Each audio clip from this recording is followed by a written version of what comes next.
اللہ الرحمن الرحیم۔ السلام علیکم، میں ہوں عارف اور آپ دیکھ رہے ہیں انفو پیک۔ معزز ناظرین، آج کی اس ویڈیو میں ہم مانسا موسیٰ کے بارے میں جاننے والے ہیں، جو دنیا کے امیر ترین لوگوں میں سے ایک تھا۔ مانسا موسیٰ مالی کا موسیٰ اول 1312 سے 1337 عیسوی تک مالی سلطنت کا حکمران رہا۔ اس کا اصل نام موسیٰ تھا، لیکن مانسا کا ٹائٹل مالی کے حکمرانوں کو دیا جاتا تھا۔ ان کے دور حکومت میں مالی افریقہ کی امیر ترین ریاستوں میں سے ایک تھا۔ مانسا موسیٰ کا شمار دنیا کے امیر ترین افراد میں ہوتا تھا۔ مالی کی قدیم سلطنت جدید دور کے مالی، سینیگل، گیمبیا، گینی، نائجر، نائجیریا، چاڈ، موریٹانیا اور برکینا فاسو کے کچھ حصوں میں پھیلی ہوئی تھی۔ مانسا موسیٰ نے ٹمبکٹو اور گاؤں جیسے شہروں کو اہم ثقافتی مراکز میں ترقی دی۔ وہ اپنے شہروں کے لیے نئی عمارتیں ڈیزائن کرنے کے لیے مشرق وسطیٰ یعنی مڈل ایسٹ اور پورے افریقہ سے آرکیٹیکٹس کو بھی لایا۔ مانسا موسیٰ نے مالی کی سلطنت کو اسلامی دنیا میں سیکھنے کی ایک جدید ترین مرکز میں تبدیل کر دیا۔ مانسا موسیٰ 1312 عیسوی میں اقتدار میں آئے، جب سابق بادشاہ ابوبکر دوم سمندر میں غائب ہو گئے۔ مانسا ابوبکر ثانی بحر اوقیانوس یعنی اٹلانٹک اوشن کے آخری حد معلوم کرنے کے لیے سمندری سفر پر نکلے تھے، لیکن کبھی واپس نہیں لوٹے۔ مانسا موسیٰ کو ایک ایسی سلطنت وراثت میں ملی جو پہلے سے ہی مالا مال تھی، لیکن تجارت کو بڑھانے میں موسیٰ کے کام نے مالی کو افریقہ کی سب سے امیر ترین سلطنت بنا دیا۔ مالی سلطنت کی دولت نمک اور سونے کے اہم ذخائر کانکنی سے حاصل ہوئی۔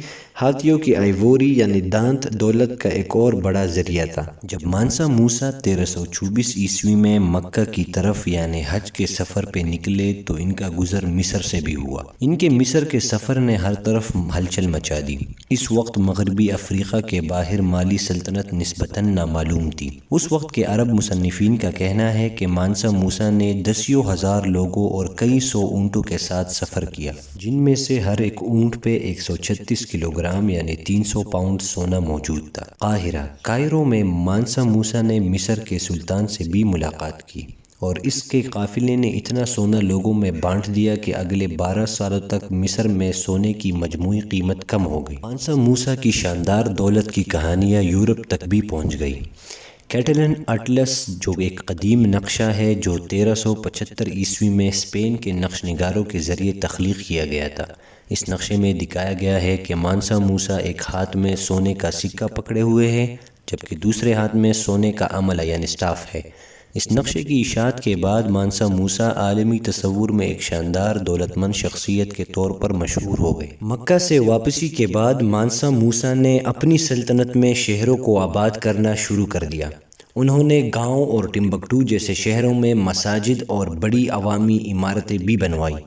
ٹمبکٹو 14ویں صدی کے دوران مانسا موسیٰ کے پیش رفت کی وجہ سے ایک بڑا اسلامی یونیورسٹی کا مرکز بھی بن گیا۔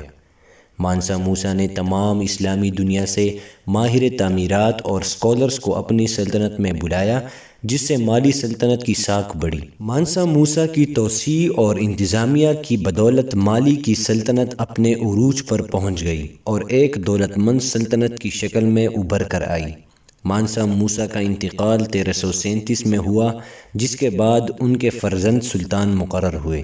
ان کے ہنرمند انتظامیہ نے ان کی موت کے وقت اپنی سلطنت کو اچھی طرح سے چھوڑا، لیکن بالآخر ان کی سلطنت ٹوٹ گئی۔